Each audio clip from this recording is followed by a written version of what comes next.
ڈھوکی تالاب سے تقریباً 10 میل شمال مغرب کی طرف پہاڑوں میں گھری ہوئی یہ چھوٹی سی بستی باگڑ خیل کہلاتی تھی۔ کوئی 200-250 گھر ہوں گے۔ ان میں نیم پختہ مکان بھی تھے، لکڑی کے گھروندے بھی اور عارضی جھونپڑے بھی۔ بستی کے بیچوں بیچ ایک بل کھاتا بازار تھا۔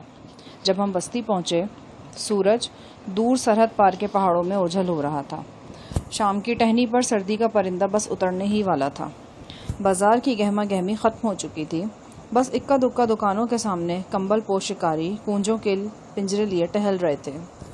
ایک جگہ چھوٹا سا مجمع لگا ہوا تھا اور بٹیر کی لڑائی ہو رہی تھی۔ قریب ایک پنجرے میں ایک منحوس شکل جانور پیچو تاب کھا رہا تھا۔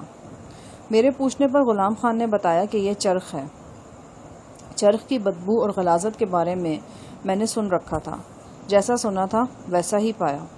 دوپہر کا کھانا معدے میں بے قرار ہو کر رہ گیا۔ سب کچھ اللہ کا بنایا ہوا ہے، خوبصورت بھی اور بدصورت بھی۔ یہ تمام کا تمام ایک نظام کا حصہ ہے۔ بدصورتی نہ ہو تو خوبصورتی کے کیا معنی؟ غلام خان کا مکان کافی کشادہ تھا۔ یہ ایک طاقتور اور بااختیار مرد کا حرم تھا۔ یہاں وہ اپنی 3 بیویوں اور ان کے بچوں کے ساتھ رہتا تھا۔ وہ سب اس کے سامنے بھیڑ بکریوں کی حیثیت رکھتے تھے۔ ان میں سے ایک بھیڑ کو تو وہ چند روز پہلے ذبح بھی کر چکا تھا۔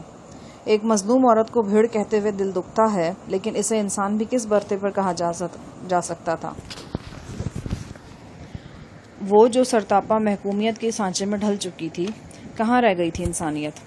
کہتے ہیں تالی ایک ہاتھ سے نہیں بجتی۔ کبھی کبھی میں سوچتا ہوں شاید عورت پر ہونے والے ظلم کی تالی بھی دونوں ہاتھوں سے بجتی ہے۔ آخر کیوں ظلم سہتی ہے عورت؟ اگر مذہب اور معاشرے کے نام پر ظلم کرنا گناہ عظیم ہے تو مذہب اور معاشرے کے نام پر ظلم سہنا بھی گناہ عظیم ہے۔ غلام خان کے گھر میں مجھے سکینہ کی دبی دبی سسکیاں سنائی دیں۔ اس کی آہوزاری، اس کے نوحے ان در و دیوار میں رچے بسے تھے۔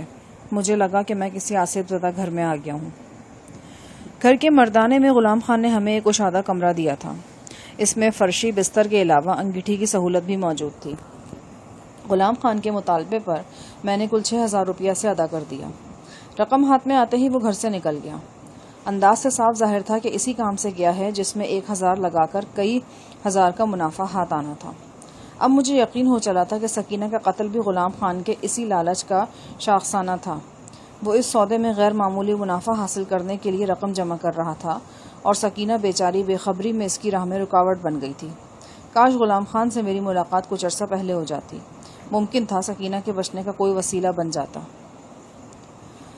غلام خان مغرب کے فوراً بعد گیا تھا۔ اس کی واپسی عشاء کے بھی بعد نہیں ہوئی۔ اسی دوران سعد خان بھی کہیں سے گھومتا ہوا ہمارے کمرے میں آنے لگا۔ ہمیں اپنے گھر میں دیکھ کر وہ ازحد حیران ہوا۔ اصولی طور پر اسے پوچھنا چاہیے تھا کہ ہم یہاں کیسے آئے ہیں، لیکن اس نے نہیں پوچھا۔ لگتا تھا باپ کے روب دبدبے نے اسے لکیر کا فقیر بنا رکھا ہے۔ وہ وہی بات بتاتا ہے جو اس سے پوچھی جاتی ہے اور وہی بات پوچھتا ہے جس کے پوچھنے کی اجازت دی جاتی ہے۔ عجب صورتحال تھی۔ وہ باپ کے خوف سے ڈرا سہما نظر آتا تھا، جبکہ باپ اپنے تئیں اس سے دہشت زدہ تھا۔ یقیناً دونوں میں سے ایک کا خوف بے معنی تھا، اور غالب امکان یہی تھا کہ غلام خان کا خوف بے معنی ہے۔ اس کے اپنے ہی ضمیر کی ملامتیں افریت بن کر اس سے چمٹی ہوئی تھیں۔ جب رشتوں میں بے اعتمادی گھل جائے تو ایسی ذہنی بیماریاں تو جنم لیتی ہی ہیں۔ غلام خان کی واپسی تقریباً 9 بجے ہوئی۔ اس وقت میں اور عباس خان کمرے میں تنہا تھے۔ میں نے باہر احاطے میں کھلنے والی کھڑکی سے دیکھا۔ غلام خان گھوڑے پر سوار بیرونی دروازے کے سامنے رکا۔ نیچے اتر کر اس نے اپنی رائفل کندھے پر درست کی اور گھوڑے کو کھوٹے سے باندھ دیا۔ اسی وقت میری نگاہ گھوڑے کی پشت پر پڑی۔ یہاں زین کے ساتھ کوئی چوکور چیز منسلک تھی، جیسے اسلحے کی پیٹی ہو۔ یہ پیٹی نما چیز ایک اونی کپڑے سے ڈھکی ہوئی تھی۔ غلام خان نے بڑی احتیاط سے اسے زین سے جدا کیا اور اٹھا کر برآمدے کی تاریکی میں گم ہو گیا۔ جس انداز سے چل کر وہ برآمدے کی طرف گیا، اس سے پتہ چلا کہ وہ اسلحے کی پیٹی نہیں، کیونکہ وہ بے حد ہلکی تھی۔ غلام خان نے اسے یوں تھام رکھا تھا جیسے ہفتے عقیم کی دولت اس کے ہاتھ میں ہو۔ رات کے کھانے پر غلام خان ہمارے ساتھ تھا اور وہ نارمل انداز میں باتیں کر رہا تھا۔ میں منتظر رہا کہ شاید خود ہی وہ اپنی آمد و رفت سے پردہ اٹھائے، لیکن وہ اس سلسلے میں یکسر خاموش رہا۔ وہ ایک تنخو شخص تھا، ذرا سی بات پر بھڑک اٹھنے والا اور مرنے مارنے پر آمادہ ہو جانے والا، لیکن اس وقت وہ قابل برداشت موڈ میں تھا۔ اسے چپڑ چپڑ کھاتے اور دیدے گھما گھما کر بولتے دیکھ کر کوئی سوچ بھی نہیں سکتا تھا کہ یہ شخص صرف 3 روز پہلے اپنی بیوی کو قبر میں اتار چکا ہے اور اسے موت کے گھاٹ اتارنے والا بھی وہ خود ہے۔ کھانے کے دوران غلام خان کے دوسرے بچوں سے بھی ملاقات ہوئی۔ میلے کچیلے کپڑوں والے وہ خوفزدہ بچے کٹ پتلیوں کی طرح غلام خان کے گرد حرکت کرتے تھے اور ان کی ڈولیں غلام خان کے ہاتھ میں تھیں۔ ہمارے سامنے اس نے چھوٹی بچی کو اس زور سے ڈانٹا کہ اس کا پیشاب خطا ہو گیا اور سعد خان کو اسے اٹھا کر باہر لے جانا پڑا۔ اگلے روز الگ صبح غلام خان نے ہمیں اٹھا دیا۔ کڑاکے کی سردی تھی۔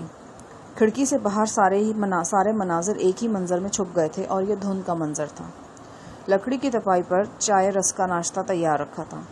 5 منٹ میں ہم نے ناشتہ کیا اور 5 ہی منٹ میں غلام خان نے اپنی 12 بور کی رائفل کو صاف کر کے بالکل چمکا لیا۔ یہ وہی رائفل تھی جس کے دستے پر شیر کندہ تھے اور غلام خان کا نام نامی درج تھا۔ ہم باگڑ خیل سے باہر جا رہے ہیں، غلام خان نے اعلان کیا۔ ہمیں بھلا کیا اعتراض ہو سکتا تھا؟ کپڑے جھاڑ کر ہم اٹھ کھڑے ہوئے۔ یہ پیدل سفر تھا۔